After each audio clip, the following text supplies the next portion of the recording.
America Meditating Radio Show, we collect wisdom, inspire each other, and empower hearts 24/7. Hi, I'm Sister Jenna. Join me and guest on Blog Talk Radio as we amplify stories that compel us to be more for ourselves and everyone else around us.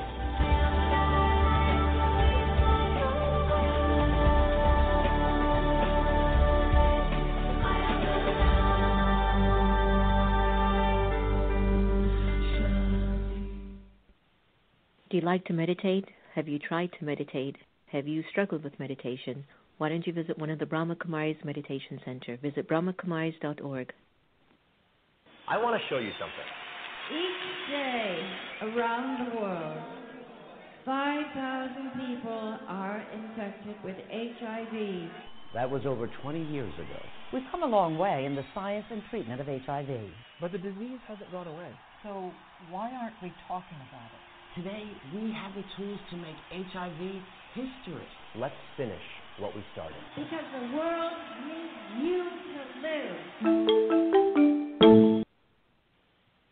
The Meditation Museum in Silver Spring, Maryland offers a variety of courses and activities to make your life go a whole lot smoother. Located at 9525 Georgia Avenue, you will be able to experience the beautiful silence that's in the space. There are courses in Raj Yoga meditation, positive thinking, stress-free living, and personal development classes. For more information, call us at 301-588-0144 or visit us online at meditationmuseum.org. The Miracle Medical Clinic is a clinic that has been providing quality health care services to the Houston area since 1996. In a comfortable environment, they are dedicated to helping you live a healthy lifestyle for years to come. For more information, please call 713-464-0236 or visit us at our website at www.miraclemedicalclinic.com. The Miracle Medical Clinic, where preventive health care is waiting for you.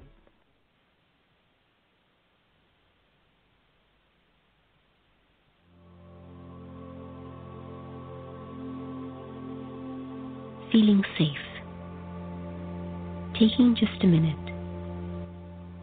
Like a tortoise, I move into the safety of my inner world and experience a world free from distractions. I feel secure, protected, knowing that I am true to myself. I experience my true value, independent of the influence of others. I now gently step back into my surroundings.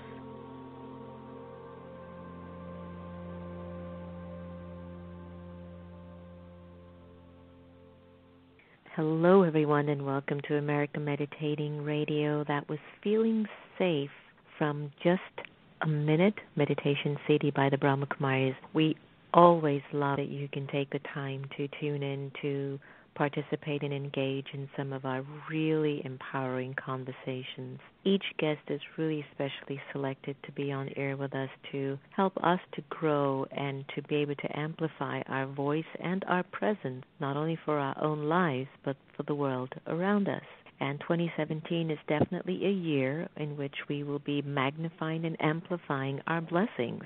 Blessings for our lives, blessings for the lives of those that we care for, and even blessings for those that we might feel have been so marginalized and so disconnected from the bigger narrative. But despite whatever it is that we ever go through in life, the finger is always turning itself back to you. What is it that you're thinking will determine what it is that you're feeling, and what you're feeling will determine either that it's been a recording of the past or you're deepening a recording for your future. So when we understand the faculty of thought and we understand the implications and the power of thought, we then become our own masters of ourselves. And then no more will there be room to blame anyone for stealing our happiness. And I always say, there are 5 best friends that hang out together, which I haven't used for a long time in our show, Algae.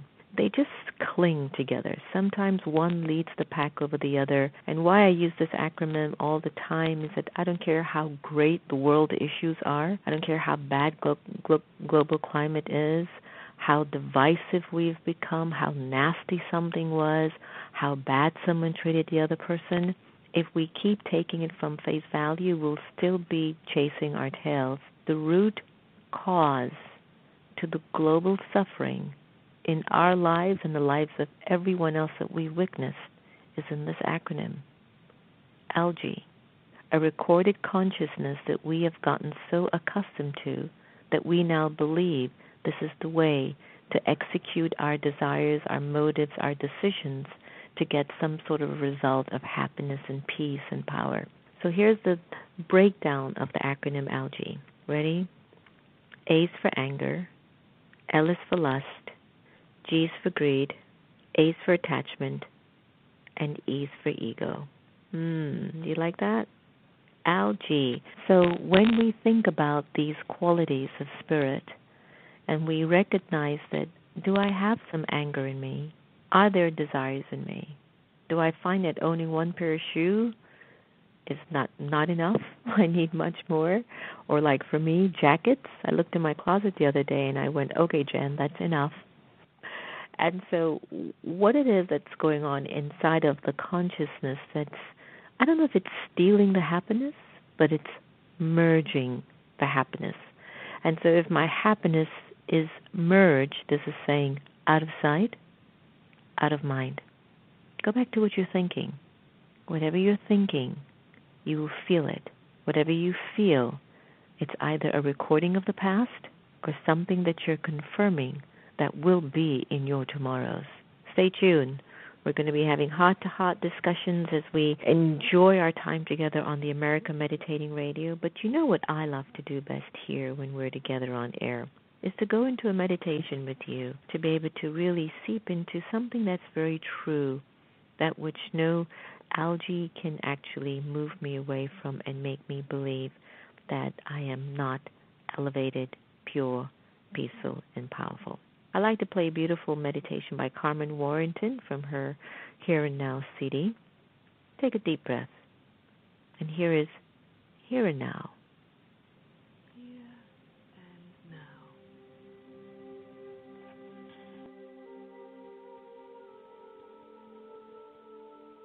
These 2 meditation practices allow you to be present in the here and now.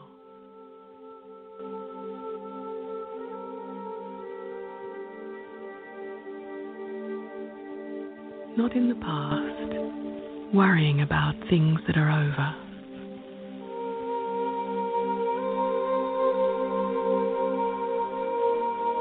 Not in the future, worrying about things that might be.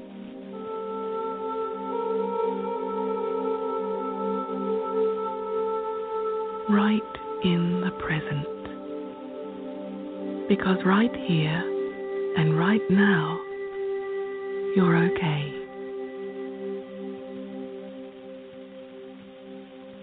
Let's begin with here. So make sure you're sitting comfortably and close your eyes or leave them half open if you wish.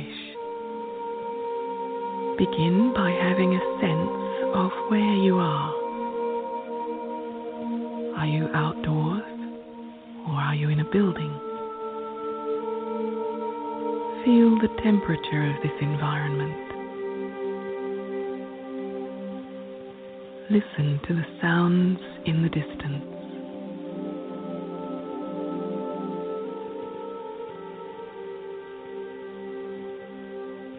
And what do you hear nearby?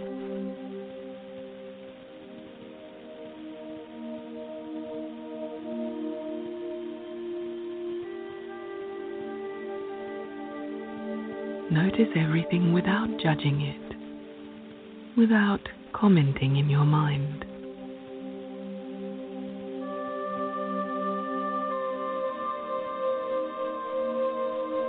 Now sense your body, starting with your toes and slowly working your way up. Become aware of the soles of your feet and your ankle bones. Feel the bend in your knees. Feel where your hands are and whether your fingers are curled over or straight. Feel where your body makes contact with the furniture.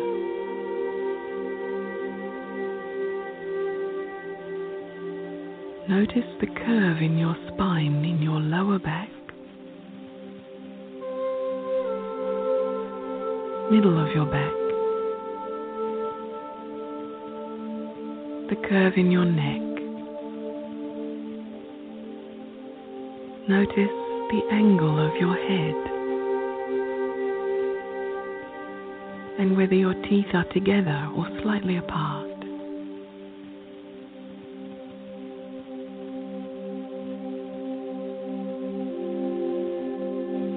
Feel the texture of your clothing on your skin.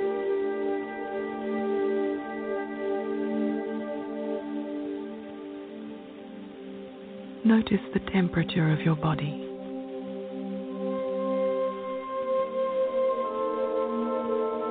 Sense the weight of your legs and your arms.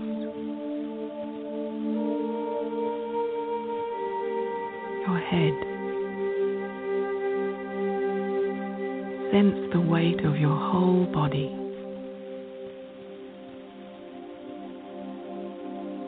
Notice how still your body is.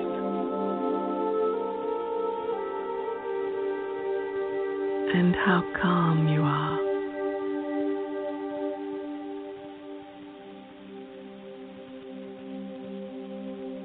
Be present to your body here in this place for a few more moments. Rest in the stillness.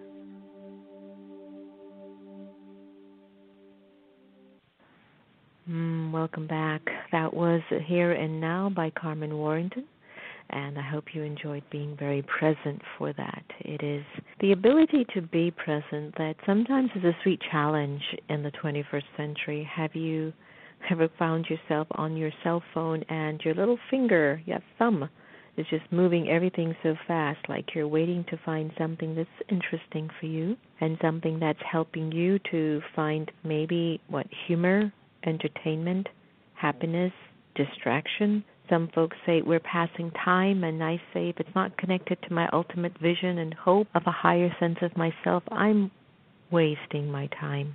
And if you are someone who's a procrastinator and tend to find yourself wasting time, you find that maybe there's something inside that just needs a little bit of fixing, a little bit of adjustment, because we're not here to waste time.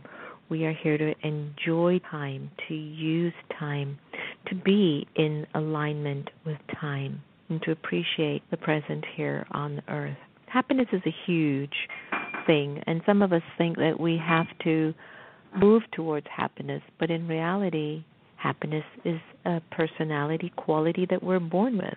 And I think it's the things that we go through, it's the algae that gets into the spirit that actually disturbs the natural flow of happiness. And then we seek short-term gains of happiness and short-term ways of trying to find happiness for ourselves.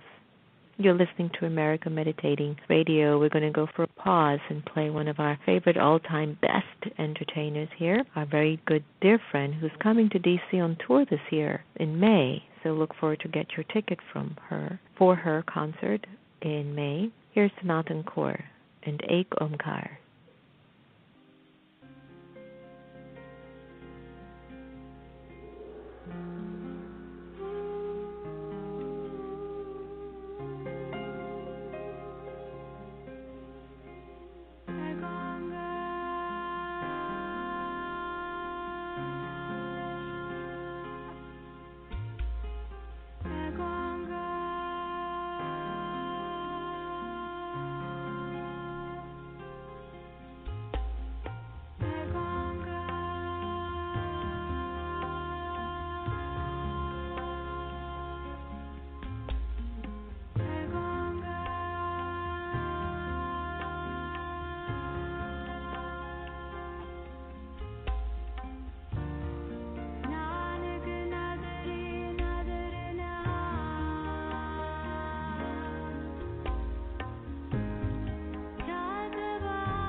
and welcome back. That was Ek Onkar from Sanatan Kaur. You're listening to American Meditating Radio. We had a wonderful discussion this morning about how these very unique 5 best friends, in an acronym that I use all the time called ALGE, tends to take away our happiness.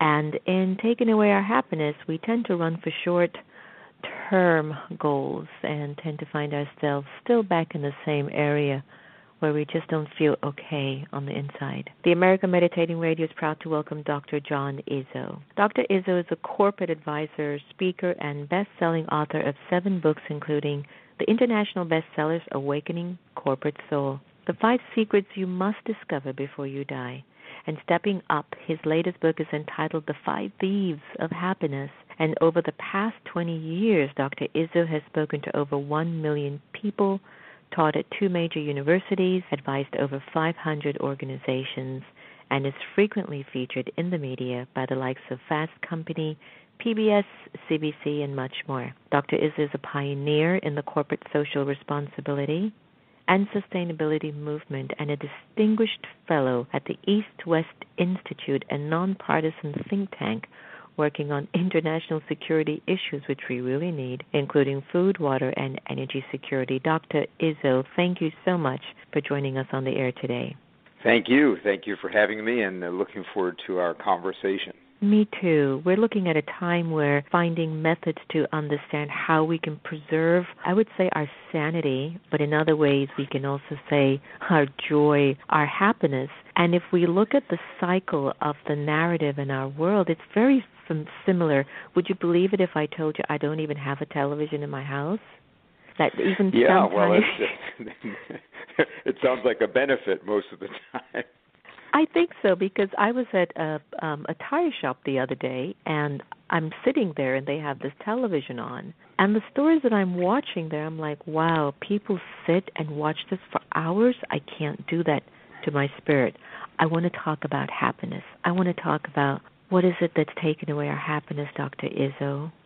Yeah, I think it's a great place to begin, because for me, the book, The Five Thieves of Happiness, really, of course, I've been studying happiness and societal harmony and well-being for, 2.5 decades now. So I've always been fascinated in, why some people achieve a greater level of contentment, happiness, meaning, purpose than others do, and also, what we have to evolve as a society for us to really achieve our highest, potential. And it seems to me that, there are these things that rob us of perhaps a happiness and harmony that is naturally ours, which is part of the premise of the book. And I think, the example of the information that we allow to infect our minds and our spirits is actually not a small issue, right? And in many ways, the book is about that, right? Because what are these mindsets that we allow to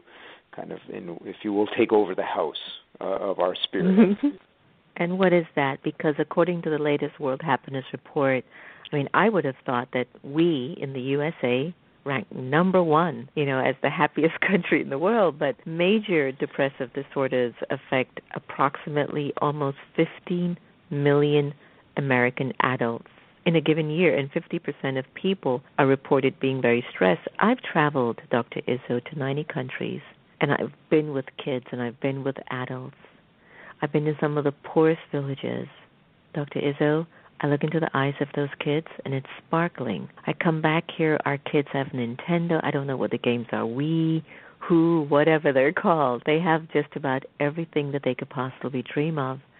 And sometimes I wonder, why don't I see the sparkle in their eyes like I do with kids in a poor village that's kicking a box of milk on the ground and finding great joy in that? Well, it actually is a great question. Mother Teresa said that loneliness was the affliction of the developed world, right?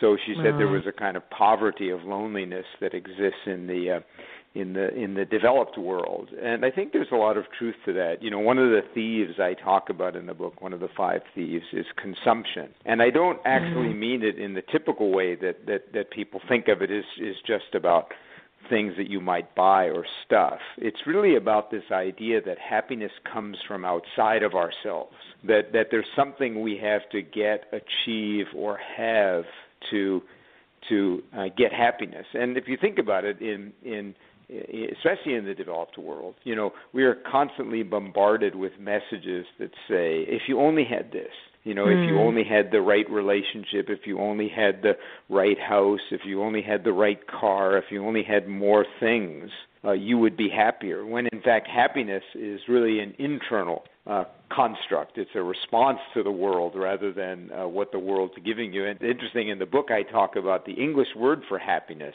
actually comes from the Old English word hap, as in happenstance. So the idea was if there were good happenings in your life, in other words, that's consumption. If there are good things happening around me, I would be happy. And I think that the reality is we've got it the wrong way around. In fact, this search for things outside of ourselves that would bring us happiness is, as the Buddhists say, will create only a hungry ghost, because there will never be enough things outside of yourself to bring you happiness. So I think you're right, and I think this affliction is particularly profound in our consumer-oriented world, where we're bombarded with these messages about what we must do to find happiness instead of what we must cultivate in the inner life to find happiness, which, of course, is where happiness is always found. Would it be cheating if I asked you to share with our listeners more of those 5 steps of happiness? You shared one. Could we get one more? Yeah. So one of the I think the greatest was, we just did a webinar recently on the 5 thieves, had hundreds of people on it, and at some point we did a poll, which thief is most robbing you of happiness. So I think it would be fair for me to name the thief that was, more people, almost 50% people said this was their most powerful thief, which is the thief of control, the thief named Control. And this is the desire to really see happiness in whatever outcome we might want. And of course, as human beings, we want to be in control, but of course, there are so many things out of our control. And so when we focus on controlling the outcomes of our life instead of our intentions, we will find unhappiness. So one of the things I talk about in the chapter on the thief named Control is that all spiritual and psychological suffering, if you really think about it, is resistance to whatever is at any moment.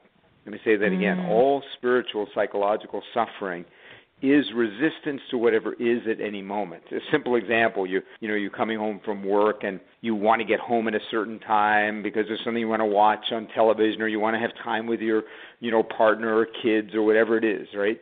And then suddenly you're in a traffic jam. And you say, the traffic jam caused me unhappiness. No, what caused you unhappiness is the desire to control when you could be home and what you're going to get to do at that moment. If instead you surrender to whatever is happening at that moment and say, I'm here in this traffic jam, I can't control that. Now how can I bring joy and happiness in this ride home? And this works even with the most profound things in our life that we might face. And so I'm not saying there aren't external things that cause suffering, but it's our response, our desire for that outcome, rather than a focus on our intentions, that causes the unhappiness. So this thief of control is a very powerful one for many people, and it can even be, I have this intent of a position I'm going to get in a company. Only that position will bring me happiness. Well, I can't control whether I get that position. I can control doing the interviews. I can control going to school to learn to do it. But ultimately, the outcome will not be in my control. So I'm going to have these intentions, but I'm not going to be resistant to whatever winds up showing up. I'm going to embrace it, lean into it, be in the present moment, and then go from there. So this is a very important piece, I think. It is. Now, you and I both know, doesn't that all sound so beautiful? Like, that really is the way to be, and 24/7 we should be operating on that motto. And right. Even yeah, and of course, you and I do 24/7. Right. Of course we do. And then about the whole notion of control. There's some people who control very obviously, but then there are those that control other people very silently. Is that also stealing that person who's a silent controller their own happiness, even though they think they're not controlling anyone? So think about in relationships how we're always wanting to control the other person, control their reactions, control what they want to do, control how they feel loved. I think, in the book, as you know, I talk about how these same five thieves of personal happiness are robbing our societal harmony and the potential we have as human beings. And the control is a good example, right? So you look at in the United States, for example, the inability of people to have true dialogue and conversations with people who disagree with them. The whole lack of civility in our political and community life. And we may not think of it as tracking back to the thief of control, but I think it is, because when we allow ourselves to entertain the idea that someone else might have a view different than ours that has validity, we feel out of control. Suddenly we feel like, oh, my beliefs are being questioned. So this desire to hold on to and control my own dissonance around my beliefs and also to control others' viewpoint creates this same unhappiness in society that we have inside of ourselves. So, and to your point about how one deals with this, I talk in the book about, these five mental mindsets, these filters through which we see the world, that the mind is like every other muscle of the body. It must be trained. If you don't train your mind, it will have its own way with you. So it isn't simple to train around these thieves. And that's why in the book I have some very, I think, simple but powerful methods for people to do that. And the first is to notice these things when they happen. And I know, you have, meditation is a theme, if you will, in your work and communication. And it's much like meditation, right? We're actually training our mind for happiness. And how do you do that? Well, the first thing is you have to notice these thief patterns when they show up. And then you have to stop them. You have to say, I'm not going to allow this to run the house. And then finally you've got to replace it with a different mindset. And over time, you train your mind, right? It's not something that happens overnight. But just like meditation or going to the gym, over time you will find these thieves no longer dominate. A new way of thinking dominates. And people often are not patient enough in terms of training our own mind. I think is it because we're living much more in an undisciplined society? I mean, I have access to being on my phone at 12 to 4 o'clock in the morning. Remember back in the days, I don't know how young you are, and please know that I mean that when I say young you are. I used to have to sit by the step by the phone and sit there and talk. And of course, you're sharing your phone, so even if mom or dad need to use the phone, you can't stay on there for hours. Now there's really not much discipline. Would you say that discipline is really a big role in terms of like stealing our joy? I mean, a lack of discipline? Let me say I am plenty old enough to remember the experience you're talking about. In fact, let me say I am old enough to even remember in my very young childhood party lines where you actually had to wait for your neighbor to get off the phone before you could talk. So that was another level. But, this idea of discipline and distraction, and they both start with D. It's not, a coincidence. So, Scott Peck, in his wonderful book, The Road Less Traveled, probably one of the great books of the 20th century, he begins with the phrase, life is difficult. That's the first three words of the book. And he said that discipline, he defined discipline as putting the pain first. So I think we are in a time when, we think everything is easy, right? So we can, within a moment, Google any fact. We have access to information at our fingertips at any moment. But wisdom doesn't work that way. Wisdom and right living comes through discipline, comes through the training of the mind and the spirit. And I do think we live in a time where some things come easy, but we forget the most important things still come only with practice and with hard work. And I think that's an important thing for us to remember, right? So it's easy for us to be distracted, but discipline is required for sustainable happiness. And I don't want to make it sound like it's this arduous, oh God, you got to be in pain to find happiness. No, but you do have to have intentionality, you do have to be patient, and you do have to take the time to train. It's like people who want a pill lose weight or I saw something recently, you could gain muscles just by taking this, you don't have to go to the gym at all. You would instantly have a muscular body just by taking this powder. Now, of course, if this was actually true, this would be the biggest company in the world, and everyone would have, big muscles. So obviously it's not, but it's so attractive to us, isn't it? Right?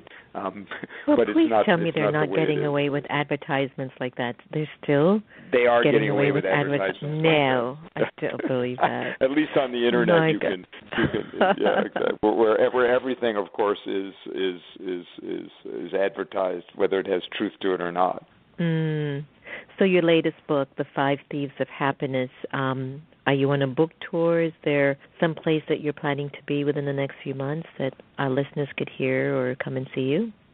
Well, not a book tour in the traditional way. That's kind of in the age of the internet. A lot of authors don't do book tours in the traditional way. And there are various places I will be, and if people go to my website at dr-john-izzo.com, that's dr-john-izzo.com. They can kind of keep up with what's happening. We do have the webinar. And again, if people were to communicate with us at the site, we have a webinar that we did, an hour-long webinar where I discussed it, which is archived.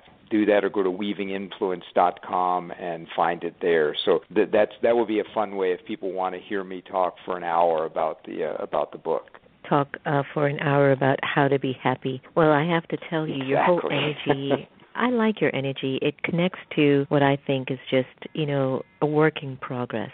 And I think there's nothing more authentic or beautiful than all of us who are really, something is calling us. We somehow ended up on a particular path. We're not quite sure why. But I can only say to you, Dr. Izzo, for me, I know that I'm on my path because I deeply believe that I really am an embodiment of love. And at some point in time, I will get to that natural reality because there's no need for me to actually be on a path to educate myself and others about how to be better. And so I'm sure that your path to happiness, you might be one of the Buddhas. Who knows? But let's just, just congratulations. Well, thank you. That's a great compliment. The greatest compliment I ever got actually was from a Catholic sister many years ago at a retreat I was doing for a big Catholic healthcare system. And an 88-year-old sister came up to me and said, her only piece of feedback from my 2-day retreat was, I want to thank you for accepting your calling. And I thought it was the greatest compliment. So she had seen that, this was indeed my calling to help people find this deeper happiness and purpose. There you go, and the sisters won't leave you alone, so there's significance there. Exactly. Well, that's right. It's a good thing, too. Have a wonderful year, Dr. Izzo, and thank you for the work that you're doing. Thank you, and the same to you, and I wish your listeners a year of deep happiness. But remember, it does take discipline, but it's within your reach. Got it. Thank you so much. Take care. Thank you.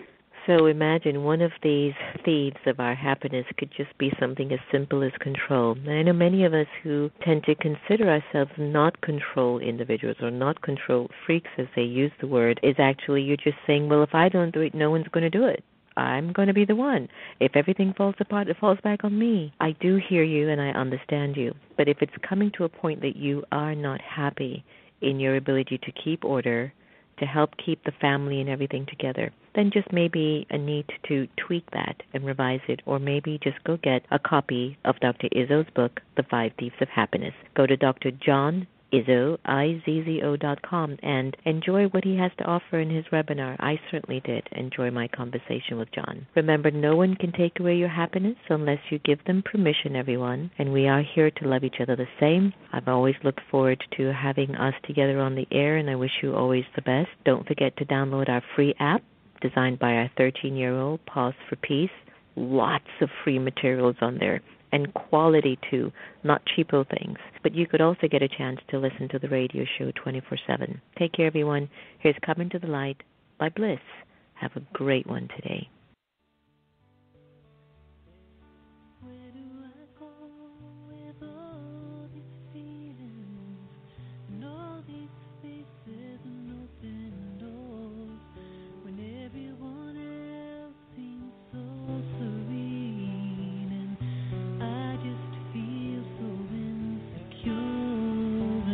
do I go when all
do when a gentle hand reaches out to take my hold.